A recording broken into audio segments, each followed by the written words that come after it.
Glória a Deus, a paz do Senhor Jesus, amém? Motivo de muita alegria, a gente está aqui mais uma vez, privilégio da parte de Deus e uma expectativa muito grande daquilo que Deus vai fazer, não só hoje, mas nessa semana jovem. Estava ali pensando, enquanto o Mo estava dando os avisos, parece que alguém virou para mim e falou assim, ó, tem uma festa paga, vai ter comida para milhões de pessoas, pode chamar o povo. É mais ou menos isso a nossa semana jovem. A comida vai ser muito boa, tem muito lugar para você convidar pessoas, e o desejo de Deus é que esse lugar esteja cheio, não para que a gente fale, semana jovem, da Cristo é Resposta, Maracanã lotado, não, mas para que cada vez que a gente faça o apelo, pessoas se convertam, cada vez que as pessoas aqui usadas por Deus ministrem, nós sejamos edificados, e quanto mais pessoas, maior o exército, maior o alcance, maior a obra de Deus nessa geração, nessa região, em nome de Jesus. Amém? Feche os teus olhos para a gente orar. Vamos falar com Deus. Senhor, obrigado, Pai, por essa noite. Nós te agradecemos por esse privilégio de estar na tua casa.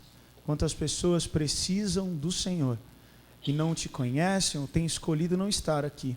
E o teu Espírito Santo nos convenceu, nos convocou e nos trouxe a esse lugar, Pai. Em nome de Jesus, usa a minha vida, perdoa os meus pecados, santifica a minha vida, Senhor. Eu sou pecador, eu sou falho, mas eu creio que o Senhor na cruz do Calvário me justificou e através do teu sangue nos purificou. E pedimos, Pai, que nessa noite o Senhor fale aos nossos corações, que aquilo que nós queremos ouvir possa cair por terra e que o desejo do teu coração, aquilo que o Senhor tem para falar para nós, que possa cair em terra fértil nos nossos corações, que saiamos daqui diferente da maneira que entramos e prontos para fazer aquilo que o Senhor quer que façamos na nossa geração. Senhor, usa em nome de Jesus a tua palavra, guarda a nossa mente, o nosso coração, livra-nos, Senhor, de distrações, problemas, Senhor, que ficaram lá fora, que possamos estar agora atentos àquilo que o Senhor vai falar conosco em nome de Jesus. Amém. Amém? Abra a palavra de Deus em Marcos no capítulo 2. Marcos no capítulo 2. Depois de Marcos capítulo 1. Depois do 1 é o 2. Você que achou, diz glória a Deus. Você que não achou, diz espera eu. Então espera eu ainda aí. Nós vamos ler a partir do versículo 1, capítulo 2 de Marcos. Você que achou, glória a Deus. Você que não achou, agora ouve eu. Para a gente ganhar tempo. Poucos dias depois, tendo Jesus entrado novamente em Cafarnaum, o povo ouviu falar que ele estava em casa. Então muita gente se reuniu ali, de forma que não havia lugar nem junto à porta. E ele lhe pregava a palavra. Vieram alguns homens, trazendo-lhe um paralítico, carregado por 4 deles.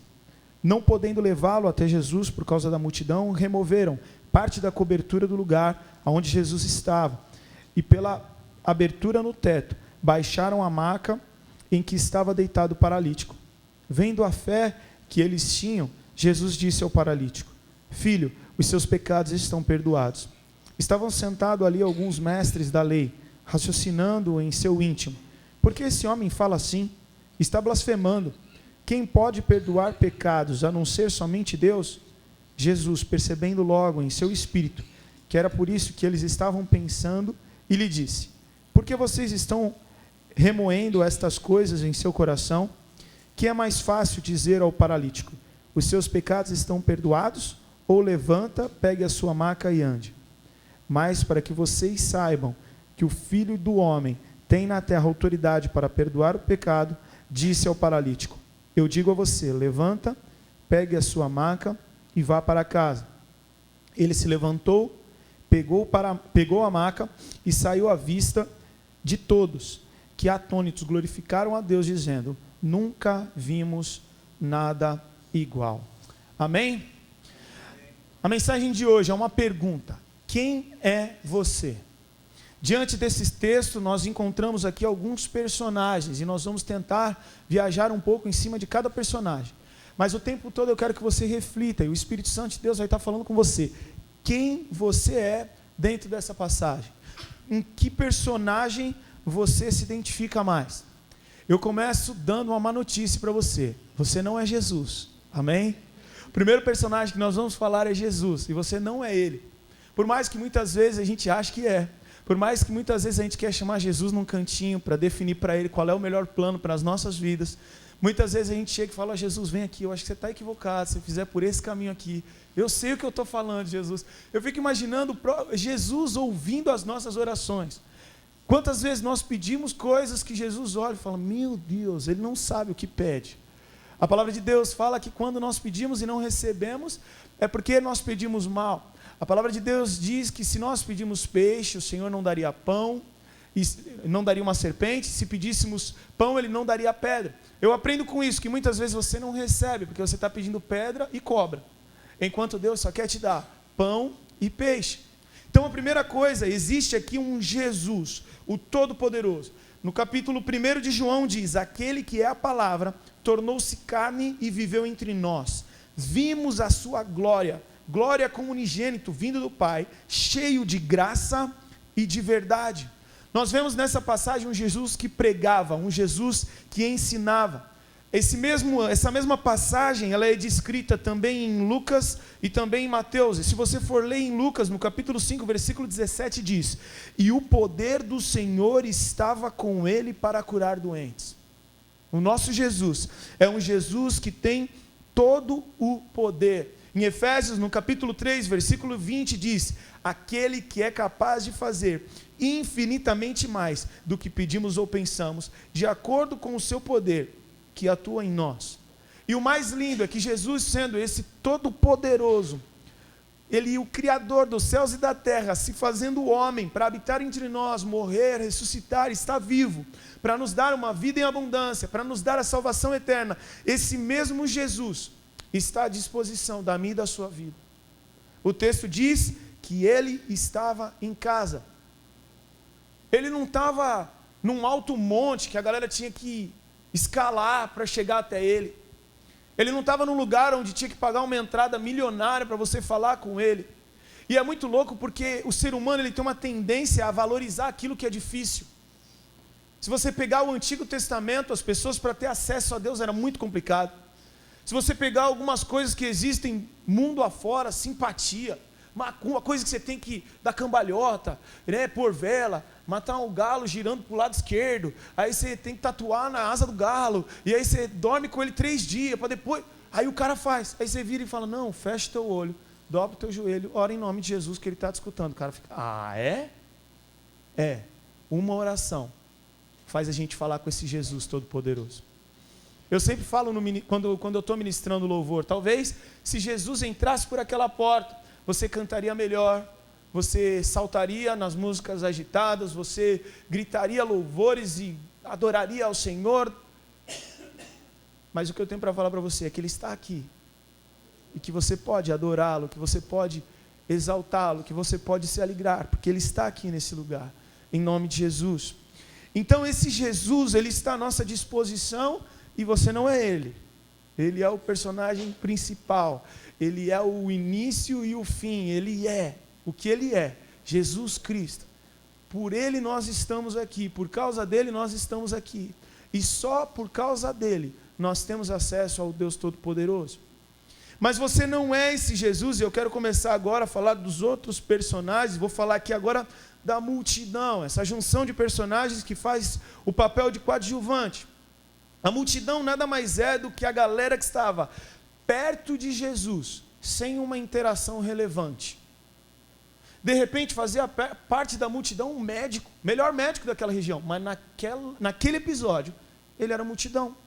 Talvez estivesse ali o homem mais rico da cidade, mas naquele episódio, ele não teve interação, relacionamento, ele não teve uma proximidade com Jesus suficiente para o nome dele ser citado no texto. Então ele fazia parte da multidão. E o mais lindo é que mesmo que você faça parte da multidão, se você fizer algo diferente, se você tocar em Jesus Cristo, Ele vai falar: ei, alguém me tocou, porque de mim saiu poder. E aí os discípulos falaram: mas Jesus, uma multidão te espreme, você quer saber quem te tocou? Ele falou: juvenil, eu estou falando de tocar com fé, eu estou falando de diferença, eu estou falando de ser protagonista. E a multidão sempre faz parte das histórias de Jesus. E geralmente ela é composta de uma galera que sempre se repete na palavra de Deus. O primeiro personagem que eu queria colocar dentro dessa multidão é o curioso. É o cara como aquele rei que mandou chamar Jesus só para ver lá ele fazer uns milagres, só para ver algumas coisas acontecerem. Pessoas que vão atrás de Jesus por aquilo que ele pode fazer, pessoas que vão atrás de Jesus porque descobrem que está acontecendo alguma coisa sobrenatural ali, e por curiosidade ela vai lá e aparece.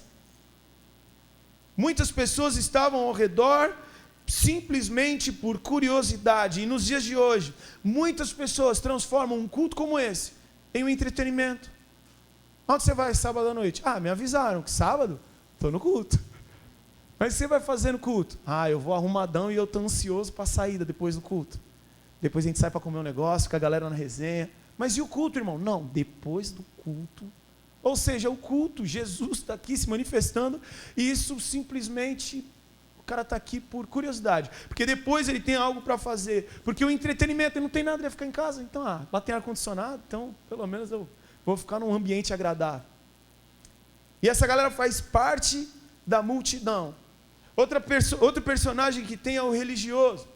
O fariseu, o doutor da lei, ele sempre é descrito nas passagens que Jesus ensinava. E é interessante que o religioso, ele é dono do padrão certo. Às vezes o cara fala, eu não concordo com a Bíblia, eu brinco, rasga a Bíblia então, tu está certo e a Bíblia está errada. Está tudo ao contrário. Conversando com um jovem, ele me falava, não, porque eu penso, porque eu acho, porque eu sei. Eu falei, queridão, o padrão não é seu. Teve alguém que morreu numa cruz e ressuscitou para estabelecer um padrão. Eu não posso simplesmente estabelecer qual é o padrão do cristianismo, porque não fui eu que morri na cruz. Quem cria e estabelece princípio. Se você comprar um produto, você não vai estabelecer como é que usa esse produto. Quem estabelece é o Criador. E se você estabelece para si um Deus e as regras para seguir a esse Deus, automaticamente você criou um Deus. Então você passa a ser o Criador. E o Deus que você criou passa a ser a sua criatura. Não, as coisas já estão estabelecidas. Mas os religiosos, eles são donos de padrões humanos, que eles têm como certo. Eles são analistas de culto. ISO 9000, o cara senta aqui no lugar de adorar a Deus e aproveitar o culto, ele fica olhando. Não gostei. Isso aí, mais ou menos. Era melhor se fosse feito assim. O cara é conferente de programação, fiscal de culto. No louvor ele parece, só falta colocar cadeira giratória para ele. Porque só falta no final de cada canção ele bater para The Voice Gospel. E ele fala, essa eu gostei, essa música foi benção. Cara, o culto ele foi preparado para Deus. O culto ele foi preparado para adorar a Deus. Conversando com um amigo, nós brincávamos e ele falou para mim, quem disse que esse carinha canta bem? E esse carinha que ele estava falando é um rapaz que hoje está estourado. A agenda dele, a gente foi tentar contatar ele, ele só podia vir. Ele estava com a agenda fechada, se não me engano, até dezembro. E aí eu falei, pior é verdade, ele não canta muito não. Tecnicamente falando, ele é normal. Mas ele tem algo diferente. Ele tem uma unção. Deus tem dado uma graça a ele. Porque onde ele tem ido, Deus tem usado a vida dele. E ele não para de ir. A vida dele não para. O que eu quero dizer para mim e para você é que Deus quer usar quem está pronto. E não necessariamente quem está preparado. Qual a diferença? Estar preparado é fazer teologia, é decorar uma pá de versículo, é andar com roupa de crente, é parecer crente, falar o crentez. Estar pronto é o teu íntimo. Estar diante de Deus, de acordo com aquilo que Ele quer que você esteja. Aí às vezes Deus pega o que está pronto, mas o que está pronto às vezes não tem teologia, não sabe falar direito, não sabe cantar direito, mas ele está pronto. Aí Deus fala, é dele que eu preciso. É dessa pessoa que eu preciso. Mas os religiosos, eles ficam no íntimo com incredulidade, questionamentos, análises. E o que Jesus disse para eles? Marcos capítulo 2, versículos 7 e 8. Por que este homem fala assim? Está blasfemando. Quem pode perdoar pecados, senão somente Deus? Jesus percebeu logo em seu espírito que era isso que eles estavam pensando. Ele disse, por que vocês estão remoendo essas coisas em seu coração? Irmão, por que você está assim? Por que a gente está num nível? Eu gosto quando uma frase que a tia Mica fala, que na geração dela as pessoas vinham para a igreja para aprender. E hoje as pessoas vêm para a igreja para ensinar. A banana está comendo macaco. As coisas estão tudo ao contrário. Outra pessoa que você vai ver dentro da multidão são os discípulos. E se tem uma coisa que é triste para mim, é ver discípulos se transformando em multidão. Sabe por quê? Porque o discípulo, quando ele se transforma em multidão, ele está ali fisicamente, mas ele não está interagindo do jeito que ele deveria estar. E quantos discípulos adormecidos fazem parte da multidão de hoje? Quantos discípulos adormecidos, quantos discípulos cansados, quantos discípulos distraídos, desanimados se camuflam e se tornam apenas mais um dentro da multidão. Eu brinco que nessa passagem aqui, um atalaia compadecido resolvia o problema. Os 4 trazendo o homem na maca, não dá para entrar. Um atalaia vira, pessoal, vamos organizar aqui? Dá uma licencinha que ele é preferencial, fila de deficiente, não é? Então deixa ele passar, pessoal, vai, por favor, vem, isso, pronto, não. Ninguém se compadeceu ali. Ninguém da multidão virou protagonista e falou, esse cara precisa de ajuda. Pessoal, deixa ele passar. Pessoal, dá a vez para ele. Jesus, vem aqui, ó, ele está te chamando. Não, ninguém fez nada. Todo mundo continuou sendo multidão e alguns discípulos estavam ali. Alguns estudiosos dizem que quando o texto fala que Jesus estava em casa, dizem que em Cafarnaum a casa de Jesus era a casa de Pedro, na verdade. Então Jesus habitava na casa de Pedro enquanto estava nessa cidade. Ou seja, os discípulos estavam ali, as pessoas que andavam com ele estavam ali, mas todos nessa passagem fizeram parte da multidão. Outro tipo de pessoa que pode estar no meio da multidão, presenciais circunstanciais. Como assim? O carteiro, naquela hora o carteiro foi lá entregar o Sedex para o homem e ele estava na cena. Ou então, sei lá, o vigia da rua passou de bicicletinha, estava ali também. Pessoas que estão ali porque estão, em que Jesus está ali se manifestando, agitando o seu mover e as pessoas não percebem. De repente o vizinho, de repente o entregador de alguma coisa estava ali, mas são apenas pessoas que circunstancialmente estão ali naquele lugar. E quantas vezes, dentro da igreja, nós temos pessoas que, estamos aí. Por que você está? Porque eu vou dormir na casa do meu amigo, ele veio, então eu vim também. Por que você está aqui? Porque minha mãe mandou eu vir, e eu vim. Por que você está aqui? Porque depois eu vou sair, e aí vai ser legal. E você que está na esperança de sair, hoje a gente nem vai sair, tá, gente? Hoje a gente vai ter o evangelismo impactar, então uma vez por mês, no lugar da gente sair para a resenha, a gente sai para falar de Jesus, para anunciar Jesus. Então se você veio na expectativa de sair para comer, irmão, nós vamos sair para pescar, em nome de Jesus. Deus, Ele quer transformar as pessoas que estão atentas àquilo que Deus está fazendo, as pessoas que estão sensíveis a se mover diante daquilo que Deus está fazendo, em uma multidão para o reino de Deus. Aí sim, uma multidão de adoradores. O texto diz em Lucas, no capítulo 5, versículo 26, final dessa história, todos ficaram atônicos, glorificavam a Deus, cheios de temor, diziam, hoje vimos coisas extraordinárias. Essa multidão alegra o coração de Deus. Uma multidão que de maneira uniforme começa a adorar a Deus, começa a exaltar o Senhor, porque viram coisas extraordinárias. Dessa multidão eu quero fazer parte, a multidão dos salvos, em que Apocalipse capítulo 7 diz, depois disso olhei, e diante de mim estava uma grande multidão que ninguém podia contar, de todas as nações, tribos, povos, línguas, em pé diante do trono do Cordeiro, com vestes brancas e segurando palmas, e clamavam em alta voz, a salvação pertence ao nosso Deus, que se assenta no trono, e ao Cordeiro. Essa multidão alegra o coração de Deus, a multidão de salvos, a multidão de servos, a multidão de pessoas que estão a fim de ser luz nas trevas. Mas a palavra de Deus diz em Filipenses no capítulo 2, versículo 12, desafia a mim e a você de colocarmos a nossa salvação em ação. Por que fomos salvos? Para ganhar um cartão de entrada para o céu? Não, o Senhor Ele salvou a mim e a você, para que a gente coloque a nossa salvação em ação. Luz gerando luz, filhos gerando filhos em Cristo Jesus. O outro personagem que tem aqui é o paralítico. O paralítico, ele não era um paralítico por acaso. A Bíblia muitas vezes fala de um paralítico e não deixa nem de maneira implícita, nem de maneira explícita o porquê ele está nessa condição. Mas esse texto não. Esse texto mostra que o pecado paralisou esse homem. E muitas vezes na condição de paralítico, nós estamos como esse homem. paralisados pelo pecado. Um pecado que, por mais oculto que seja, o Senhor Jesus conhece. Tem um trecho da palavra de Deus que fala sobre Satanás colocando armadilha na vida das pessoas, para que as pessoas caiam nessa armadilha e fiquem aprisionadas a Satanás. Em 2 Timóteo, no capítulo 2, versículo 26, para que assim voltem à sobriedade e escapem da armadilha do diabo, que os aprisionou para fazerem a sua vontade.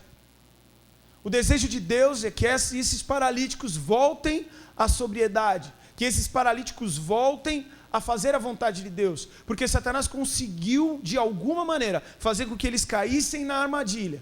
E depois de cair na armadilha, eles viraram fantoche na mão do diabo. O texto diz que estão fazendo a vontade do diabo. E é muito triste nós vermos jovens perdendo tempo, vermos jovens gastando energia, vendo jovens em que o tempo passa e nada acontece na vida do cara. Existem pessoas que trocam de geração, eles andam com a turma da idade dele, e aí eles vivem de maneira infantil, e aí aquela geração amadurece em Deus e na vida, e no lugar dele amadurecer junto, ele muda de geração, ele começa a andar com uma geração mais nova, porque ele não se enquadra com a geração que está crescendo. Isso muitas vezes mostra e manifesta que, na verdade, o jovem ele está aprisionado, ele não anda, ele está paralisado, ele não desenvolve, ele não cresce. É triste porque ele está paralisado, mas também é triste porque os que estão ao redor dele são atingidos. Muitas vezes a família, os amigos, as pessoas que amam, ficam ali em volta do paralítico, tendo que dar um respaldo, tendo que dar uma atenção, tendo que dar. Quando na verdade a bênção está do lado do paralítico. É só ele falar: eu estou arrependido, eu quero voltar, me perdoa, Senhor. E Jesus prontamente disse a ele: levanta, pega a tua cama e anda. Muito mais importante do que aquele cara sair correndo, era aquele cara sair salvo. Deus, ele primeiro trata o interior daquele cara, para depois ele tratar o exterior. Primeiro ele lança sobre ele: os teus pecados estão perdoados. E só depois ele fala: agora tudo bem, agora levanta, pega a tua maca e anda. O texto em Mateus, que fala dessa passagem, mostra que Deus disse para ele, que Jesus disse para ele: tem bom ânimo. Em Mateus 9:2. Então Jesus, ele ministra sobre a vida dele: tem bom ânimo, os teus pecados estão perdoados. E quando Jesus começa a falar com os fariseus, ele ainda deixa uma outra mensagem implícita aqui. Porque ele fala para os caras: o que é mais difícil? Falar os teus pecados estão perdoados? Ou falar: levanta, pega a tua maca e sai fora? O que é mais difícil? Dois desafios impossíveis aos olhos humanos, mas para Jesus tudo é possível. Quando eu vejo essa pergunta sendo colocada: o que é mais difícil? Eu lembro daquele texto que fala: haveria algo maravilhoso para Deus? Haveria alguma coisa difícil para Deus? Você pode falar: eu estou paralisado, mas você não conhece a minha história. Ei, o que é mais fácil? Dizer: os teus pecados estão perdoados, levanta e anda, ressuscita, vento para, onda cessa, mar abre. Esse é o Jesus que eu creio. É um Deus que pode fazer todas as coisas. O teu testemunho, a transformação que Ele quer fazer na tua história, tende bom ânimo, arrepende-te, os teus pecados estarão perdoados. E isso é fácil, para Deus transformar a tua história, é fácil. Deus não vai precisar fazer força. Ai meu Deus, agora eu vou precisar de um empenho, não é que nem jogo de videogame, quando você está jogando e o carinha vai acumulando aquele poder, para depois você dar um Hadouken maior, né? Imagina Jesus, pessoal falando com ele: Jesus, obrigado por esse... Segura que agora eu estou num BO aqui, que ó, esse BO, segura um pouco aí, eu já falo contigo, já te atendo. Não, Jesus, ele é o Todo-Poderoso, mas muitas vezes Satanás tem conseguido aprisionar a vida de muitos. A maca que hoje simboliza enfermidade, a maca que hoje simboliza prisão, a maca que hoje simboliza o pecado, passa então, depois de Jesus, a simbolizar milagre, a simbolizar testemunho, a simbolizar mudança de vida. Imagina esse cara que foi carregado no meio da multidão, com 4 caras carregando ele numa maca, sair depois com a maca. Imagina o cara que estava no final da fila e não viu isso. Porque imagina que aí é a casa, aqui é a fila para entrar na casa que Jesus está. Esses caras que passaram aqui, ó, subiram telhados, mano, tudo vendo. Daqui a pouco o cara desce, eu não estou vendo aqui, eu não consigo enxergar o que está acontecendo. Daqui a pouco passa o cara com a maca. Irmão, eu ficava na fila, certeza. Eu ia falar, mano, os caras estão até saindo, eu vou ficar mesmo, está valendo a pena isso aqui. Jesus, ele quer transformar a tua vida, para que a maca vire símbolo de milagre. E olha só que lindo, no final, todos glorificaram a Deus e disseram, nunca vimos nada igual. Deus quer que as pessoas olhem para a sua vida e falem, eu nunca vi isso acontecer. Olha o que Deus fez na vida dele. Quem te viu e quem te vê. Esse, não acredito. Isso, meu Deus. As pessoas vão ficar maravilhadas com aquilo que Deus vai fazer, mas para isso, você precisa se render à vontade de Deus. Fazer a vontade de Deus. Aí você fala, eu nunca quero ser um paralítico. 2 Timóteo, capítulo 2, versículo 22, dá a dica do ano para você, irmão. Fuja dos desejos malignos da juventude e siga a justiça. A fé, o amor, a paz, com aqueles que de coração puro invocam o Senhor. Você quer viver uma vida de movimento em Cristo Jesus? Você não quer cair na armadilha de Satanás? Foge. Foge. Já tomou um susto? E recuou, saiu correndo? Mano, tem um parceiro nosso que tomou um susto, a gente estava em Ilhabela. Eu podia ter colocado um vídeo aqui, ele ia me matar, mas a gente ia rir muito. A gente saiu para fazer um louvor na praia, e um irmãozinho falou que estava cansado, ia descansar, ficou no sofá da casa, imagina, o cara dormindo, escutando o áudio da Bíblia. Quando a gente entrou, então João, andando, e ele sozinho lá, e a gente tudo de boné, tal, a casa apagada, a gente entrou assim na maior escama, começamos, vai! Mano, e nós filmamos isso, fizemos reprise, depois eu te mostro, é muito legal. É isso, cara, você tem que fugir, quando você vê a situação, você tem que sair fora. E tem gente que quer administrar, tem gente que fala, eu estou resistindo à tentação, e está beijando o pecado e não percebeu ainda. Vai falar, não, a gente está aí, está resistindo. Não, ele já está abraçado com o capeta, chamando ele de você. E ele acha que está na tentação ainda. Deus tem grandes coisas para você. E o desafio que Deus tem para mim e para você essa noite, é que nós sejamos como esses amigos que geraram cura na vida desse cara. Jesus nos curou, para que a gente possa curar vidas. Jesus nos pegou da nossa maca, nos colocou de pé, para que a gente possa fazer isso por outras pessoas. No versículo 3 do capítulo 2 diz, vieram alguns homens, trazendo-lhe um paralítico, carregado por 4 deles. Eu consigo imaginar mais do que 4 pessoas, porque o texto não diz que vieram 4 homens carregando o rapaz.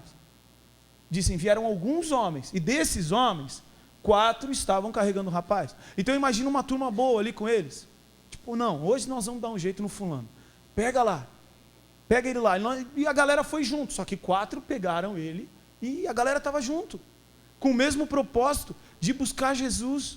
Esse é o sonho de Deus para mim e para a minha vida, para mim e para a sua vida. Esse é o sonho de Deus, que a gente use a rede de relacionamentos que a gente tem para falar do amor desse Deus, que a gente use as amizades que a gente tem, os lugares que a gente frequenta, para que as pessoas possam entender que Jesus é o caminho, é a verdade e a vida. E eu vi aqui 3 pontos em que nós temos que nos atentar e praticar da forma que Deus quer nos usar. Em Lucas, no capítulo 5, versículo 18, diz assim, vieram alguns homens trazendo um paralítico numa maca e tentaram fazê-lo entrar na casa para colocá-lo diante de Jesus. Esse é o primeiro desafio, meu e seu, para aqueles que a gente ama. Colocar essas pessoas diante de Jesus. Pedir a Deus graça e de uma forma ou de outra, conseguir colocar as pessoas que estão ao nosso redor diante de Jesus. Mas o que é mais interessante é que o lugar ao qual eles foram colocar o amigo deles foi a igreja, que aqui num contexto é a casa em que Jesus está. Aí você fala assim para mim, Adam, mas a igreja é a casa de Deus? Eu sou casa de Deus. A igreja é parede e não sei o que. Sabe o que acontece? Satanás, ele tem usado esse blá blá blá para deixar de forma pejorativa a igreja. A igreja não tem importância não, o que importa é eu com Deus. Irmão, quem criou a igreja foi o pastor Natalino não. que foi tomar um açaí com o pastor Luizão, com o pastor João, e aí eles olharam para a lua, e sei lá, tinha uma nuvem, e falaram, igreja, eureka. Aí começaram, então vamos lá, o que é igreja? Aí desenvolveram, e aí começaram a falar que essa é a verdade. Quem estabeleceu a igreja foi Jesus Cristo. Jesus é o noivo, a igreja é a noiva. Ele é o cabeça, a igreja é o corpo. Mas tem gente que quer cortar a cabeça de Jesus fora e andar só com a cabeça. E não quer o corpo, que é a igreja. Por quê? Porque eu penso assim, irmão, tem um monte de gente que pensa errado no inferno, sabia? Ele pensava um monte de coisa. Eu pensava que era mais fácil. Eu pensava que Jesus não era tudo isso. Eu pensava que o inferno era aqui. Uma vez eu estava na 25 de março, semana de Natal, né? Aí você é quase procurando Nemo, né? Quando pega aquele fluxo das águas vivas, lembra desse filme? Você não escolhe para onde você vai, você tem que pegar a maré certa na 25. E aí eu estava lá dentro do Armarinho Fernandes, não estou ganhando R$1 para falar, mas estava lá dentro, porque quem vai nesse lugar sabe o quanto é cheio. Segunda-feira, 7 horas da manhã, já é cheio. Na semana do Natal estava lá e eu entrei num fluxo lá, entrei numa maré. E aí o negócio começou, né? Aí tu vê que tem uma maré passando ali perto onde tu quer ir, é nessa. Aí tu perde, tu já tem que pegar o retorno lá, para vir para cá já. O câmera está como? Olé. E aí, eu estava nessa aqui do fluxo aqui, e aí eu vi uma moça um pouco abaixo aqui de mim, assim, e falou assim, a moça gritou assim, ai que inferno que está isso aqui. Falei, minha senhora, busque Jesus, que o inferno é pior. A palavra de Deus diz o seguinte em Timóteo, capítulo 3, versículo 15, 1 Timóteo, é a casa de Deus, que é a igreja do Deus vivo, coluna e fundamento da verdade. A igreja é a casa de Deus. Deus estabeleceu assim. Jesus, ele diz em Efésios capítulo 3, versículo 10, através de Paulo, ele diz assim, a intenção dessa graça era que agora, mediante a igreja, multiforme sabedoria de Deus se torne conhecida dos poderes e autoridades nas regiões celestiais. Sabe como Jesus se manifesta nos tempos da graça? Através da igreja. Através da igreja. E o primeiro desafio que nós temos é trazer essas pessoas diante de Jesus, colocar essas pessoas diante da graça de Deus. A palavra de Deus diz em Lucas que a graça saía dos lábios de Jesus. E quando nós estamos aqui anunciando a palavra, na verdade nós estamos anunciando a palavra de Cristo e não a palavra do Adam. Porque se eu contar a história da minha vida, você sente e chora comigo. Mas nós estamos aqui contando a história de Jesus Cristo, falando de um nome que tem poder. Aí as pessoas falam, a palavra foi uma benção. É lógico, é a palavra de Deus, irmão. Se eu te contar a piada, você não ri de duas delas. Olha lá, tá vendo? Nem dessa você riu, que era para você dar um sorriso quebrado. Agora você riu, entendeu? A primeira coisa que nós temos que fazer é ter ousadia de convidar. Cara, a gente tem ousadia para tanta coisa. Os amigos meus tímidos pra caramba. E na época que eu não era convertido, a gente jogava num time e para participar do campeonato tinha que vender rifa. Os caras tímidos. Os caras não vendiam rifa, não. Os caras saíam, cara de pau, vendiam. Eu falei, esperto. Procurar emprego, os caras se viram. Vai lá. Estava brincando até na T5, né? O cara tem vergonha para um monte de coisa, mas vai no extra, na hora de pagar a conta. O cara não fica com vergonha do caixa, né? CPF na nota, ai que vergonha, eu não vou falar. O cara vai e fala, né? O cara fala, é clube essa? Eu não sou. Aí fala tu. Não! Por um monte de coisa a gente não tem timidez. Mas para convidar o cara para vir na igreja a gente tem. A semente é boa, a gente tem o que eles precisam. A gente só precisa anunciar, eles estão desesperados. Sabe qual é a diferença? É que alguns deles sabem que precisam de Jesus e outros acham que não. Então você vai falar, o cara não quer, mas daqui a pouco ele lembra. Essa semana me procurou um rapaz que estudou comigo na faculdade, eu só dava oi para ele. E o cara veio me pedir oração. Eu não tinha relacionamento nenhum com ele. E na minha cabeça não tinha feito diferença na vida dele. Mas hoje ele veio, não, estou precisando de oração, minha mãe está internada e tal. Você é luz e você precisa atrair as pessoas, convidar as pessoas com ousadia para estar diante de Deus. Outra passagem que eu vejo nesse texto. Baixaram em sua maca, através de uma abertura, até o meio da multidão, bem em frente a Jesus. Lucas capítulo 5, versículo 19. Bem em frente a Jesus. O que Deus falou comigo, através dessa frase, bem em frente a Jesus, é muito fácil de você entender, mas eu quero que você participe comigo de uma dinâmica agora aqui, bem simples. Põe a mão no olho. Todo mundo. Quando todo mundo tiver uma mão no olho, eu falo a próxima, senão não vou pôr, vou esperar. Vou esperar o irmão de azul ali, vou esperar. Põe a mão na orelha. Só uma, irmão, não precisa, porque senão vai faltar mão. Põe a mão na bochecha. Põe a mão na testa. Olha lá, e a testa, irmão? Ô Luiz, aí a testa, Luiz. Ele pôs a mão no nariz comigo. Sabe por quê? Porque o que eu faço fala mais alto do que o que eu falo. Eu direcionei para o nariz, você foi para o nariz, mas eu falei testa. Mas o que eu faço fala mais alto do que o que eu falo. Sabe o que eu entendo com isso? Viva bem diante de Jesus. Bem na frente de Jesus. Colocar o paralítico bem na frente foi papel daqueles que conheciam Jesus. Quando eu e você, a gente vive uma vida bem direitinha, bem, imagina a manobra, irmão, em cima do telhado, 4 caras puxando corda, desce aí, não, desce eu, e o paralítico clamando a misericórdia.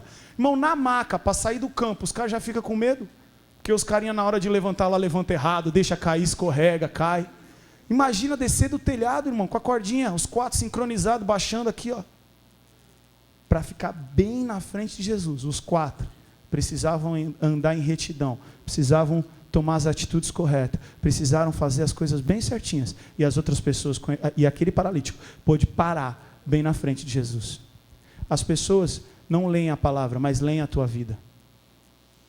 É muito legal que a gente estava vendo o Jogo do Brasil, e tinha uma galera cristã, tinha o meu pai e minha mãe, que estão aí também, o meu irmão não estava, meu pai e minha mãe, a galera da igreja, tinha uma galera que não é convertida, né?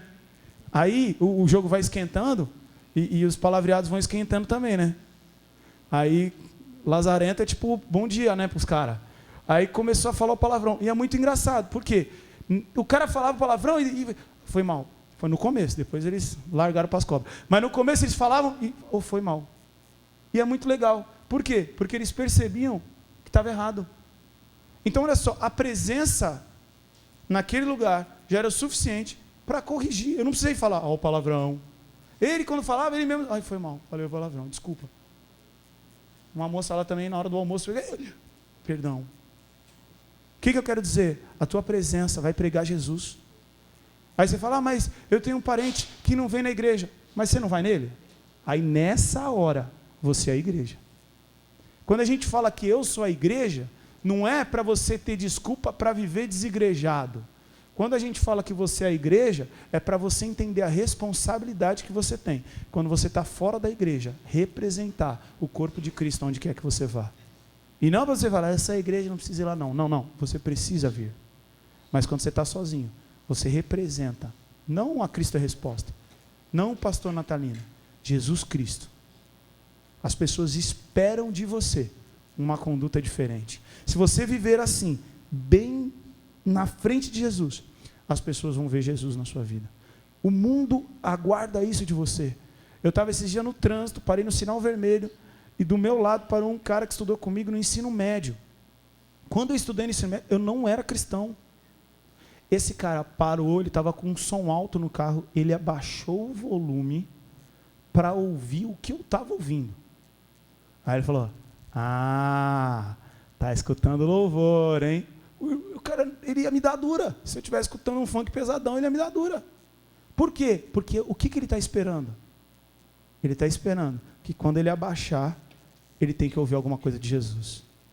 As pessoas estão esperando que quando a poeira abaixe, quando o problema vem, quando a luta chega, elas vão abaixar o volume e vão chegar para você e ouvir o que você tem para falar. Mas para isso, você precisa andar em retidão. E a última coisa, removeram parte da cobertura do lugar aonde Jesus estava. O telhado das casas daquela época era formado de barro, ramos, palhas e madeira. E Deus trouxe para mim um paralelo desses materiais. A primeira coisa que Deus vai usar a mim e a você em cima da vida dos paralíticos é remover o barro. E o barro, diversas vezes, a lama, simboliza o pecado. Deus vai usar a minha vida e a sua vida para santificar outras vidas. Para que eu e você possamos, ajudando o outro, chegar naquilo que Deus tem para as nossas vidas. Quinta-feira, agora na Quinta, falamos sobre amigo. E que um ferro afia outro ferro. Deus, ele nos transforma em ferro. Deus, Ele derrete as nossas vidas, e nós que não éramos, passamos a ser filhos de Deus. Depois disso, Ele nos forja, e forjar significa entrar no forno, significa tomar pancada. E depois que Deus, Ele nos forja, nos faz uma nova criatura, começa agora a ser afiada a nossa vida. E como Deus faz? Ovelha cuida de ovelha. O pastor, ele cuida do rebanho, mas é a ovelha que cuida da ovelha. Ovelha que amamenta ovelha, ovelha que esquenta ovelha. É ou não é? Assim é com as nossas vidas. Um ferro afia o outro ferro. Quando um ferro bate no outro, às vezes sai faísca, irmão, mas continua junto. Se você pegar um cano de ferro com outro cano de ferro e girar um com o outro, ele vai, por conta do atrito, ele vai gerar uma solda perfeita, se não houver desistência.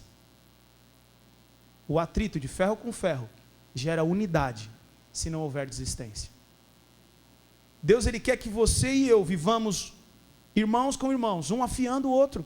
Tem áreas da minha vida em que Deus já me afiou, então eu posso afiar a vida do Gustavo, e tem outras áreas que o Gabriel vai me afiar, e outras o Luan, e assim a gente vai crescendo junto. O desejo de Deus é que nós removamos primeiro o barro, para que a gente possa ver Jesus melhor. E muitas vezes as pessoas que estão ao nosso redor estão com barro e não conseguem ver Jesus naquela área, não conseguem ver Jesus naquela cena, naquela situação. E Deus quer te usar para que você tire o barro. Depois disso você vai remover a palha que fica entrelaçada, ou seja, os embaraços dessa vida, coisas que muitas vezes não são pecados, mas são embaraços, coisas que não combinam, coisas que estão te atrapalhando, te distraindo, e Deus usa você, para você virar para o irmão e falar: irmão, cuidado com isso. É lógico que você não vai sair dando cajadada gospel, metralhadora, né, cristã, homem-bomba, você com graça, com amor, na direção. Eu, sempre que Deus fala algo comigo, eu oro, eu falo: Deus, se for da tua vontade, fala comigo de novo, testifica e tal, e quando eu vou falar, irmão, eu vou com certeza.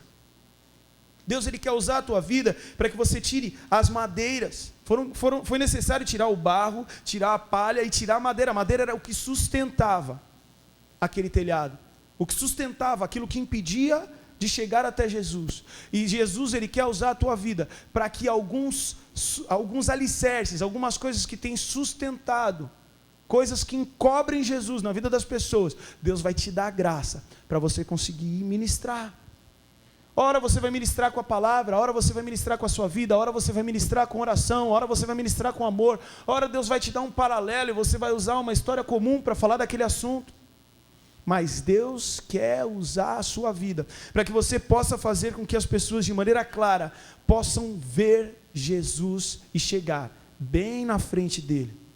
2 Timóteo diz assim: ao servo do Senhor não convém brigar, mas sim ser amável para com todos. Olha o que diz agora: apto para ensinar, paciente, deve corrigir com mansidão os que lhe opõem, na esperança de que Deus lhe conceda arrependimento, levando-os ao conhecimento da verdade, para que assim voltem à sobriedade e escapem da armadilha do diabo, que os aprisionou para fazer a sua vontade.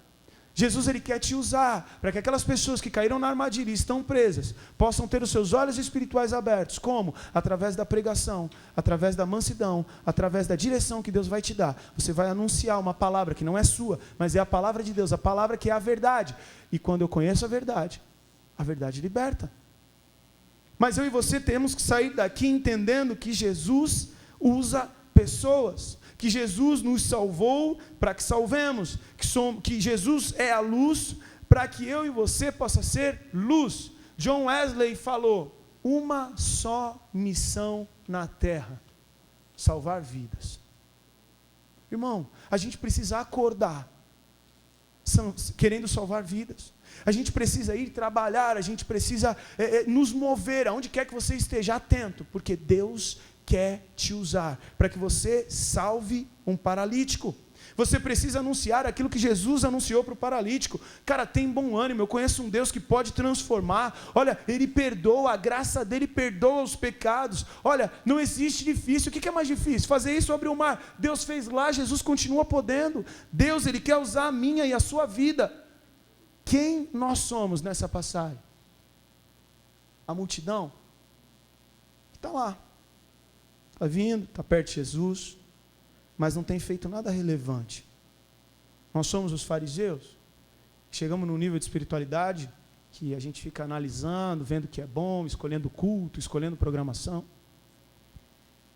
Será que a gente é o paralítico, que em alguma área da nossa vida tem caído na armadilha do diabo e tem ficado preso?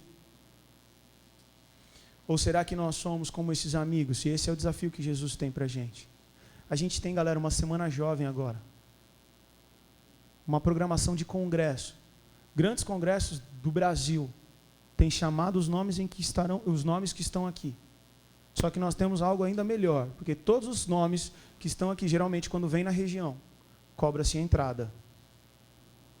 Tanto que quando a gente posta esses nomes no Instagram, a galera fica me perguntando no History, quanto é a entrada? Aonde eu compro o convite? Quanto que é? E a nossa é de graça, gente.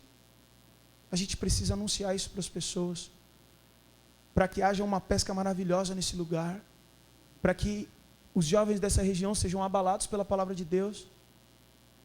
Nós hoje, daqui a 42 minutos, nós temos um evangelismo impactar. Deus está te chamando para você fazer uma loucura. Esses caras subiram no telhado, irmão. Eles pegaram o cara, subiram pelo telhado e, logisticamente falando, é um absurdo. Qual foi a última loucura que você fez para Jesus? Qual foi a última loucura que você fez para Jesus? Contaram uma história de um irmãozinho que eu fiquei louco. Ele foi no shopping, balneário, sentou na mesa, ele, a esposa e mais um casal. Ele virou para a esposa e falou, estou com uma estratégia de evangelismo. A esposa dele já conhecia ele e falou, não, você não vai fazer isso aqui. Ah, então o teu bem-estar é mais importante que essas almas que estão aqui? Aí ela falou, não, mas puxa, não faz isso, aqui não. O cara subiu na cadeira, na praça de alimentação do balneário, na praça de alimentação não, naquela praça que tem um negocinho do pão de queijo lá, aquela praça central do balneário, e começou a gritar, fui eu! Fui eu! Imagina, o shopping todo foi para assistir. Fui eu que matei Jesus. Ele morreu por mim e por você, mas ele pode... Começou a pregar no meio do shopping. Em nome de Jesus, amém. Sentou e comeu o pão de queijo, como se nada tivesse acontecido. A mulher dele falou, eu não saio mais com você. O outro casal estava em choque, olhando, falando, não é possível. E eles começaram a comer ali o pão de queijo. E sabe o que aconteceu?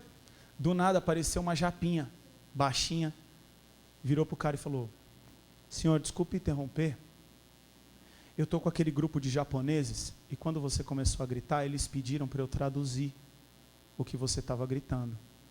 E eles aceitaram a Jesus como Senhor e Salvador da vida deles, e eu sou desviado e estou voltando hoje para o Evangelho.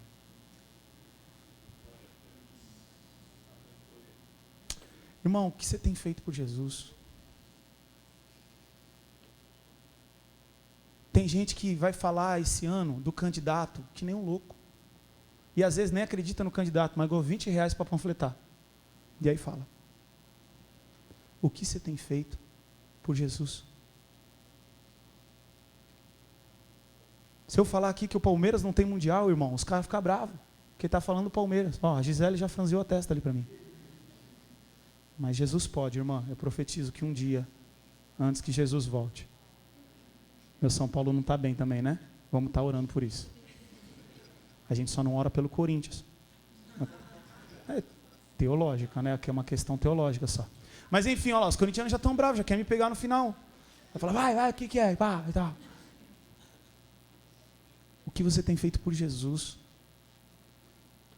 Como é que é a tua rede social? Quantos por cento tem Jesus lá? A gente fala para vocês, cara, vocês não têm noção. Uma curtida e um comentário em cima dos eventos da igreja, vocês não têm noção o alcance que gera para outras vidas. E a gente tem testemunhos de pessoas que vêm até aqui, porque foram alcançadas via rede social. O que a gente tem feito por esse Jesus? Qual é a loucura que eu e você nós temos feito? A palavra de Deus diz, imediatamente o homem se levantou, pegou a maca e vazou. Essa é a noite do imediatamente de Deus nas nossas vidas. Nós precisamos mudar. Nós precisamos daqui e imediatamente vamos para o impactar. Você não pode por impactar. E imediatamente você vai mandar uma mensagem para alguém falando, olha, Jesus te ama. E imediatamente, amanhã você vai convidar. E vai falar, olha, vamos amanhã comigo no culto. E o imediatamente de Deus vai acontecer na tua história. Existe um outro paralítico que foi curado em uma outra passagem. E é muito interessante porque Jesus cura a vida dele. Ele também levanta, pega a maca e vaza. Só que sabe o que é louco? Esse cara depois encontra com Jesus. E Jesus vira para ele e fala o seguinte, João capítulo 5, de 13 em diante. O homem que fora curado não tinha ideia de quem era ele, pois Jesus havia desaparecido no meio da multidão. Mais tarde, Jesus o encontrou no templo e lhe disse, olhe, você está curado. Olha o que ele diz agora. Não volte a pecar, para que algo pior não aconteça com você. O homem foi contar aos judeus que fora Jesus que tinha o curado. Quem é você?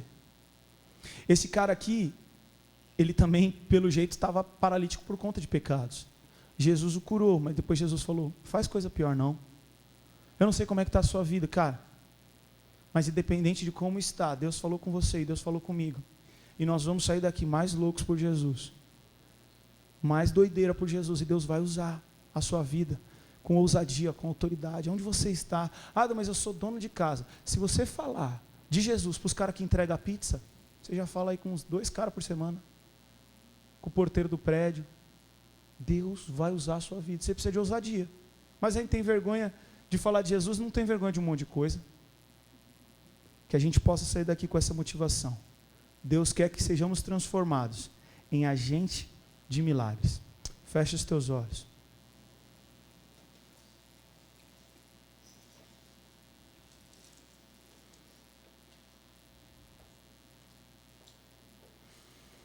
Deus quer transformar curiosos em agente de milagres. Inimigos religiosos em amigos íntimos. Discípulos distraídos em protagonistas. Presentes circunstanciais em alvos da graça. Jesus quer usar as nossas vidas. E o que nós temos feito? Quero que você coloque a sua vida diante de Deus. Mas eu queria fazer um desafio com você. Eu queria que você saísse daqui com algo no seu coração. Eu queria que você orasse por 3 pessoas que você vai estar convidando na Semana Jovem. 3 nomes que o Espírito Santo vai colocar no teu coração. Às vezes esse é um nome nada a ver. Guarda isso. Começa a orar. E durante a Semana Jovem você vai mandar o convite, você vai convidar. Mas desde hoje já começa a conversar com ele. Falei, como é que você está? Tudo bem? Tudo bem. Então tá bom, te amo, tchau, pum. Aí amanhã, e aí, viu o jogo? Fala dos assuntos nada a ver. Aí quando chega mais perto da Semana Jovem, você puxa a isca. Se Deus falou com você, você quer se colocar diante de Deus, você precisa mudar em alguma área em que Deus falou com você, eu quero que você fique de pé no seu lugar. Eu já me coloquei de pé diante de Deus. E eu quero fazer umas coisas mais doidas aí para Jesus. Fazer umas loucuras maior. Agora ninguém vai querer ir comigo no shopping com medo de eu começar a gritar. Hoje o lugar que nós vamos fazer o impactar vai ser fera para as doideiras. Coloca a tua vida diante de Deus. Eu sei que talvez você veio aqui essa noite para ouvir que Jesus pode transformar o teu problema, e Ele pode. De repente você veio aqui porque você quer uma palavra de ânimo. E Ele falou para aquele paralítico, bom ânimo, tem bom ânimo. Mas eu quero te fazer sair daqui com a decisão de buscar em primeiro lugar o reino de Deus e a sua justiça. Sabe por quê? Porque assim as demais coisas serão acrescentadas. As tuas lutas, em cada área da sua vida, Deus vai suprir. Basta você cuidar das coisas de Deus. E Deus vai cuidar das suas. Repete uma oração comigo, diga assim: Senhor Jesus, eu não quero ser mais um na multidão. Eu não quero cair nas armadilhas e ficar preso, fazendo a vontade de Satanás. Eu quero fazer a tua vontade. Perdoa os meus pecados e me dá ousadia para ser um amigo que gera vida, para ser um amigo que afia o outro amigo e que pode ser bênção na vida daqueles que estão ao redor. Usa a minha vida, me dá ousadia, autoridade, sabedoria, discernimento, unção, para que ao falar as coisas aconteçam para a glória do teu nome, em nome de Jesus. Senhor, eu não quero viver uma vida sem propósitos. Eu não quero, Senhor, no dia da minha morte, ver pessoas olhando para mim e encontrando bens materiais apenas. Eu quero que eu e os meus irmãos, que nós possamos ser bênção nas tuas mãos. A maior riqueza, Senhor, é poder fazer parte da vida de alguém. E que o Senhor gere vida nas nossas vidas, para que possamos transbordar de Ti. Para que esse lugar fique cheio ainda esse ano, Senhor. Ainda esse ano que nós fiquemos, Pai, assustados com as Tuas maravilhas. Nós temos visto, Pai, o Senhor fazer, a quantidade de pessoas aumentando a cada culto. Mas Deus, nós queremos mais. Nós queremos esse lugar cheio, para que o Teu nome seja conhecido e reconhecido. Quantos jovens têm se drogado, quantos jovens têm se suicidado, quantos jovens têm gastado a sua vida com coisas inúteis. Nós queremos viver com um propósito maior, Senhor. Ah, Deus, nós colocamos as nossas vidas diante de Ti e Te pedimos que o Senhor nos dê graça e nos abençoe em nome de Jesus. Amém.